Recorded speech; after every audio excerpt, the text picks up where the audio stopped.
Hi everyone जय जगन्नाथ मु कविता आपण मानकु मो चैनल को स्वागत करुच्ची।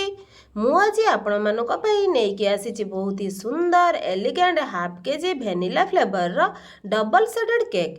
एहाको मु बिना अंडा रे बनेइची। तो चलंतु वीडियोटी को देखि नेबा। केक टी बनेबा लगे मु एठी 5 इंच रो गोटे टिन नेइची।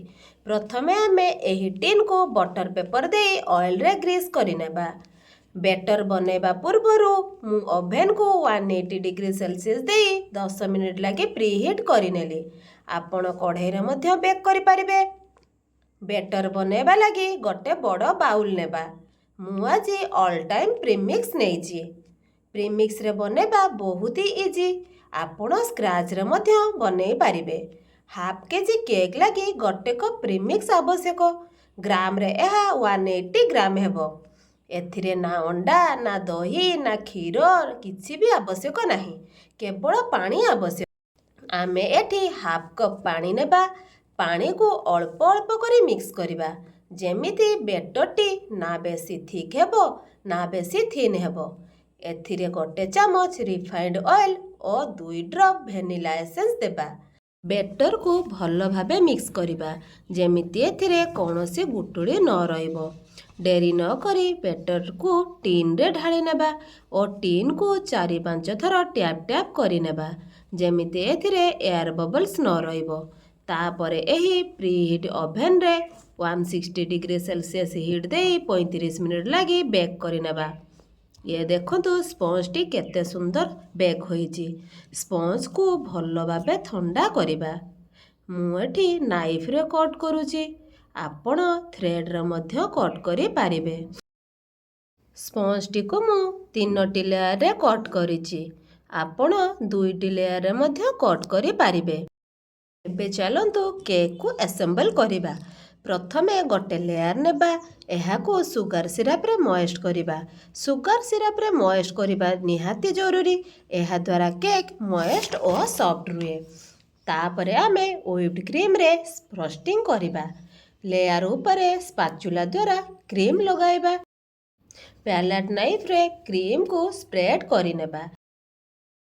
तो द्वितीय लेयर को मध्य ता ऊपरे रखिबा। ताकू मध्य सुगर सिरप रे मॉइस्ट करिबा। मॉइस्ट करि सारिबा परे पैलेट नाइफ रे क्रीम को स्प्रेड करि नेबा। तापरे आमे तृतीय लेयर को सेमिति रखि नेबा। सुगर सिरप रे मॉइस्ट करी क्रीम लगाई देबा। तापरे आमे फाइनल आइसिंग करिबा। व्हिप्ड क्रीम को भल भाबे ऊपरे और साइड रे लगाई देबा। क्रीम को भल भाबरे लगाइबा, जेमिति भीतर स्पंज गुडी को बाहर को देखा जिवो नाही। स्पाचुला और स्क्रैपर द्वारा केक को फाइनल फिनिशिंग करिबा। केक टी जेते फिनिशिंग भल हेबो देखिबाकू सेते सुंदर हेबो। बिगिनर्स माने क्रम कट करी 15 मिनिट लगी फ्रिज रे रखी फाइनल आइसिंग करिले बाहर को आओ क्रम देखा जिवो नाही। तापरे मु एठी गोटे drop pink jail colour नेइची। Spatula द्वारा गोटे ड्रॉप जेल कलर को केक रे ऊपरे और साइड रे टिके टिके लगाई देबा। टर्न टेबल को धीरे धीरे बुलाई स्क्रैपर द्वारा कलर को मिक्स करिबा। देखिले तो गोटे ड्रॉप कलर रे केते सुंदर डबल सेडेड देखा जाउची। तापरे आमे रोजेट बनेबा लगी 1 mm नोजल नेबा। पाइपिंग बैग रे नोजल को लगाई नेबा। मु एठी पाइपिंग बैग रे अधा पिंक कलर क्रीम और अधा व्हाइट कलर क्रीम पुराई नेइची। एहा द्वारा डिजाइन रे हमको 2टा सेड कलर देखा जिवो। तापरे एमिति रोज गुडक बनै नेबा। मु एठी हाफ केक ऊपरे रोज बनेइची।